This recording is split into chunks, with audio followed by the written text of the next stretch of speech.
किसान और बागवान साथियों नमस्कार। आज के कार्यक्रम में आप सभी का हार्दिक स्वागत है, अभिनंदन है।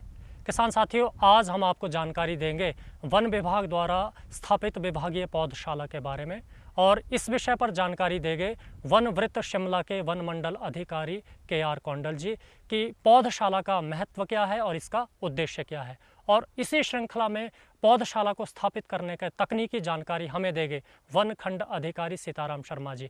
आइए पहले बात करेंगे वन मंडल अधिकारी KR कौंडल से कि पौधशाला को स्थापित करने का उद्देश्य क्या है, इसका महत्व क्या है और सैंज शिमला में स्थापित पौधशाला की वर्तमान में क्या क्या गतिविधियां हैं और इससे किस प्रकार से किसानों और बागवानों को भी लाभ पहुंच रहा है। KR कौंडल जी, कार्यक्रम में आपका स्वागत है। जैसा आपको पता है कि आज हम विभागीय पौधशाला पर बातचीत करेंगे, तो हमारे कृषक मित्रों को आप ये बताएं कि पौधशाला क्या है और इसका महत्व क्या है, और आपका वन विभाग पौधशाला स्थापित करने के लिए स्थान का चयन किस प्रकार से करता है और किस प्रकार की गतिविधियां और क्रियाकलाप आपके पौधशाला में किए जाते हैं।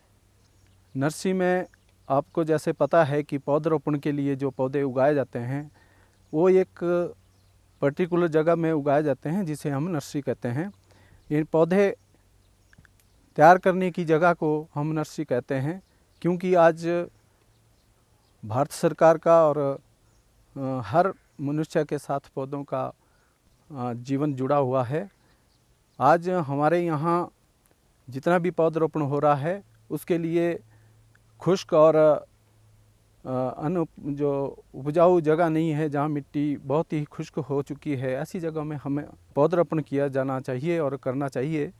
इन जगहों के लिए जो पौधे हम तैयार करते हैं उसके लिए अच्छी नर्सरी का होना बहुत ज़रूरी है, क्योंकि सर्वाइवल परसेंट जीवित प्रतिशतता हमने देनी है और वन विभाग का जो क्षेत्र है उसे हमें बढ़ाना है।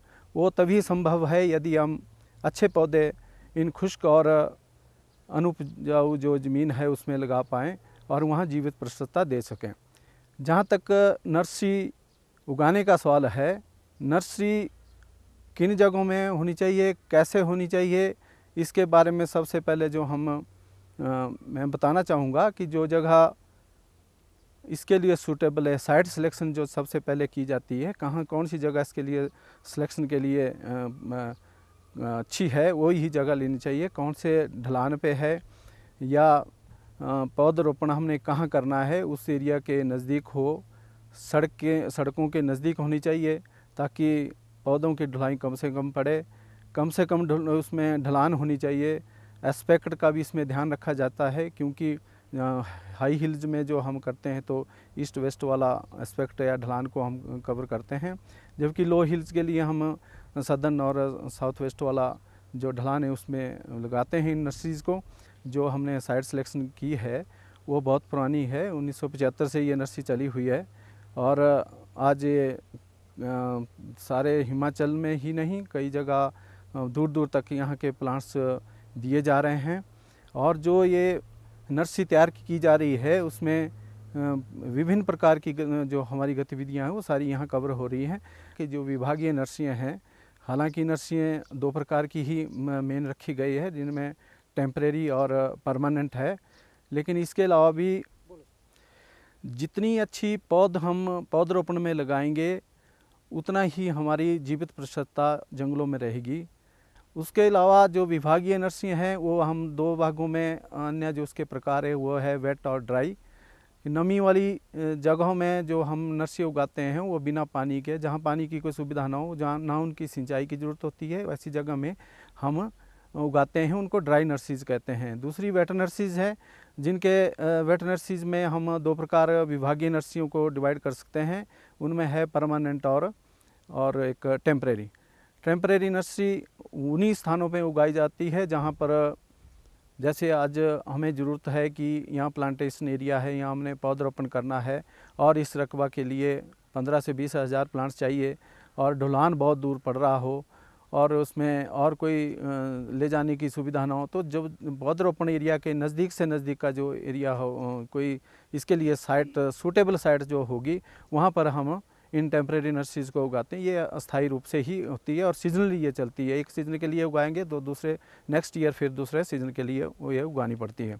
जहाँ तक परमानेंट नर्सरी का सवाल है। इसमें हर साल भर जो है लगातार प्लांट्स का पैदा करने की प्रक्रिया चली रहती है। कोई प्लांट्स इसमें पौधरोपण के लायक हुए होते हैं तो कईयों में हम अभी जिन बीज के आधार पर और स्पीसीज के आधार पर जो प्रजातियां हमने उगानी है, कब उनको बिजाई का समय है उसके मुताबिक इनको उगाते हैं। परमानेंट नर्सरी के लिए कुछ एक जो ज़रूरतें हैं वो ये होनी चाहिए कि एक तो सड़क से नज़दीक होनी चाहिए, उसमें एरिया एक्सपेंड करने की कैपेबिलिटी होनी चाहिए, जगह होनी चाहिए, उसके लिए पानी का परमानेंट सोर्स होना चाहिए जो बहुत ज़रूरी है। यहाँ सैंज में मुख्यतः बान और देवदार पे ज़्यादा कार्य कर रहे हैं। हालांकि यहाँ 17 स्पीसीज़ इस टाइम उगाई गई है, कुछ का भी बीज रोपण किया गया है, तो काफ़ी कुछ एक प्लांट से हमने काफ़ी पैदा कर लिए हैं। दूसरी जो अन्य जो कॉनिफर स्पीसीज है वो यहाँ तो चील और देवदार ही है।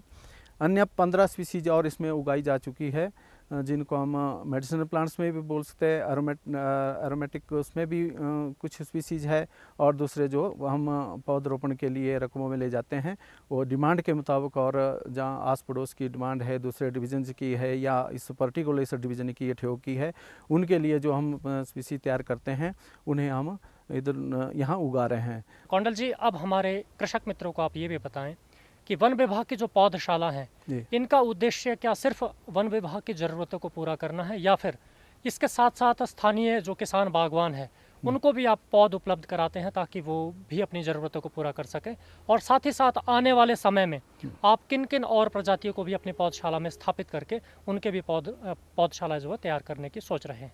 जहाँ तक पौधे तैयार करने का सवाल है, ये सिर्फ पौधरोपण तक ही सीमित नहीं है।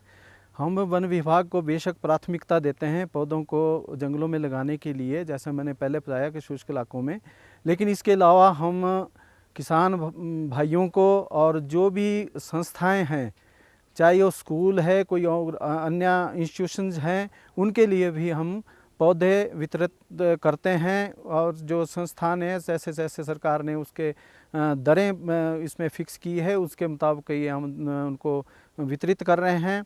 और किसान बंधु यहाँ से खासकर देवदार, कैंथ और बान के पौधे अपने ज़मीनों में लगाने के लिए जो उनके रकबों की रिक्वायरमेंट है उसके मुताबिक यहाँ से ले जाते हैं। उसके लिए हमारा स्टाफ उनको प्रोत्साहन भी करता है कि बार बार उनको यहाँ आए, पौधे ले जाएं। अन्य नर्सरियों से भी पौधे दिए जा रहे हैं, इस संयोजक की नर्सरी के अलावा और भी जो विभागीय नर्सरी हैं उनसे भी ये ले रहे हैं। जहाँ तक कि ये पूछा गया कि आगे की क्या गतिविधियाँ इस नर्सरी की है, तो उसमें जैसे आप को पता ही है कि आज कई ऐसी स्पीसीज़ है जिनकी लोगों को बहुत डिमांड है। उनमें हम कुछ एक स्पीसीज़ पे बहुत अच्छा काम कर रहे हैं। विभागीय अधिकारी इस ओर हमें प्रेरित कर रहे हैं। उसमें विशेषता एक रोडोडेंड्रॉन है जिसका हम बुराश कहते हैं, इसमें भी हम यहाँ काम करना शुरू कर दिया है, जिसका कि हम अभी अगले साल तक रिजल्ट दे पाएंगे। कृषक मित्रों, अभी हमने जानकारी ली आज के हमारे विशेषज्ञ वन मंडल अधिकारी KR कौंडल से, जिन्होंने हमें विस्तृत जानकारी दी कि किस प्रकार से वन विभाग की विभागीय पौधशाला में पौधरोपण का कामकाज किया जा रहा है, इसका उद्देश्य क्या है और इसका महत्व और तकनीक क्या है। इसी श्रृंखला को आगे बढ़ाते हुए अब हम बातचीत करेंगे वन खंड अधिकारी सीताराम शर्मा जी से, जो दिन रात इन्हीं नर्सरियों में कामकाज करते हैं और पौधों में बीज रोपण से लेकर उन्हें तैयार करके और किस प्रकार से आगे वनों में स्थापित किया जाता है, उनका सारा कामकाज इन्हीं के जिम्मे है। आइए इनसे बात करते हैं। सीताराम शर्मा जी, कार्यक्रम में आपका स्वागत है, अभिनंदन है। आप हमारे किसान और बागवानों को ये बताएं कि वन विभाग की जो पौधशाला है उसमें किस प्रकार से पौध तैयार की जाती है और पौध की क्या क्या ज़रूरतें रहती है ताकि एक स्वस्थ पौधा तैयार हो, और इसकी आप देखभाल पूरे तरीके से किस प्रकार से करते हैं। नर्सरी को तैयार करने के लिए सर्वप्रथम बीज चयन किया जाता है कि किस किस्म की नर्सरी को तैयार करना है। बीज कलेक्शन पीरियड का पता होना चाहिए कि बीज कब कलेक्ट करना है, किस तरह से उसको सुखाना है, किस गतिविधियों से उसको लगाना है। उसके उपरांत हम जंगल से मिट्टी को लाएंगे, जिस मिट्टी में माइकोराइजा होना चाहिए, हुमस होनी चाहिए, और उसको कैरिज करना है। उसके बाद preparation of nursery beds, nursery को जहाँ तैयार करना है बेड्स को बनाया जाएगा। बेड्स के बाद उसको बिल्कुल आकार में बनाया जाएगा, चारों चार आकार में। उसके उपरांत मिट्टी को छाना जाएगा। मिट्टी छानने के बाद उसमें जो हमारी 4x9 की थैलियाँ है उसमें 100 ग्राम वर्मी कंपोस्ट, 100 ग्राम रेत को 3-4 बार मिलाना है और उसके साथ इंसेक्टिसाइड फोरेट को भी मिलाना है। जब हम उसमें फिलिंग कर लेंगे उसके बाद वहाँ से उठाएंगे, फिर हम उसको बेड्स में लगाएंगे। बेड की चौड़ाई 1 मीटर होती है, लंबाई 5 मीटर से लेकर 6 मीटर 7 मीटर तक समतल के आधार पर कर सकते हैं। जैसे ही हम लाइनिंग शुरू कर देंगे, लाइनिंग के बाद जिस बीज को हमने सुखाया था उसकी अच्छी तरह से छांट छटाई करेंगे।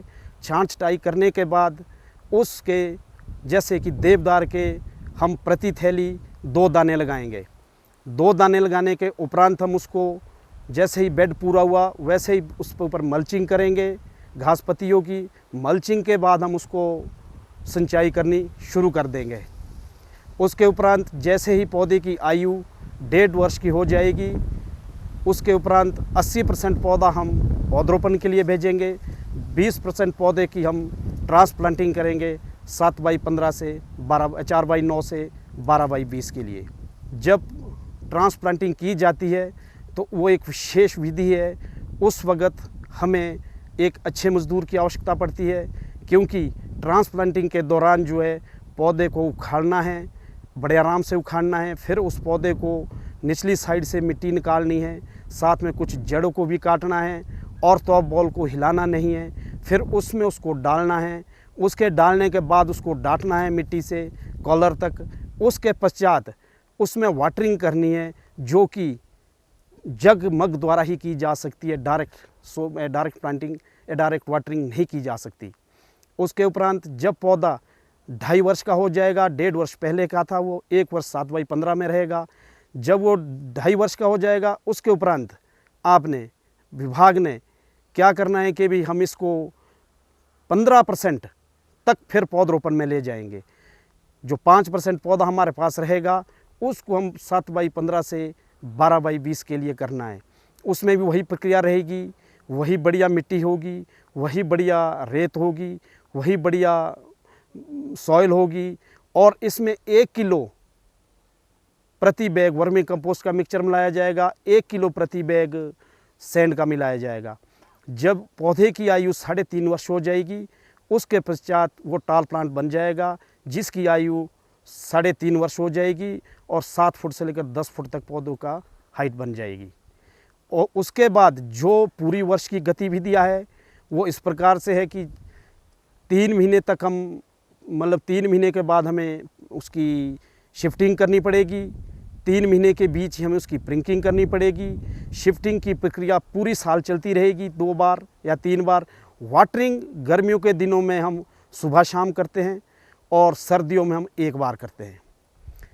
और जहाँ गुड़ाई की बात है, वीडिंग है, ये ज़रूरतों के मुताबिक ये भी सारे वर्ष चलती रहती है। कृषक मित्रों, आज के कार्यक्रम में हमें महत्वपूर्ण जानकारी दी वन मंडल ठियोग के मंडल अधिकारी और वन खंड अधिकारी ने कि किस प्रकार से वन विभाग द्वारा पौधशाला को तैयार किया जाता है। सर, आपका आज के कार्यक्रम में आने के लिए और महत्वपूर्ण जानकारी देने के लिए बहुत बहुत धन्यवाद। धन्यवाद जी। कृषक मित्रों, आज के कार्यक्रम में हमने आपको जानकारी दी वन विभाग द्वारा तैयार की जा रही पौधशाला के बारे में, जिसमें हमें जानकारी उपलब्ध करवाई शिमला वृत्त के वन मंडल ठियोग के सैंज में स्थापित वन विभाग की पौधशाला से, जिसमें इन्होंने विस्तृत जानकारी दी कि वर्तमान में सैंज पौधशाला में किस प्रकार के क्रियाकलाप किए जा रहे हैं, किन किन गतिविधियों के माध्यम से कौन कौन सी पौधों की प्रजातियां यहां पर तैयार की जा रही हैं और विभाग की आने वाले समय के लिए क्या क्या योजनाएं हैं। इसी के साथ आज के कार्यक्रम को हम यहीं पर संपन्न करते हैं। मुझे अनुमति दीजिए। आप सभी को नमस्कार।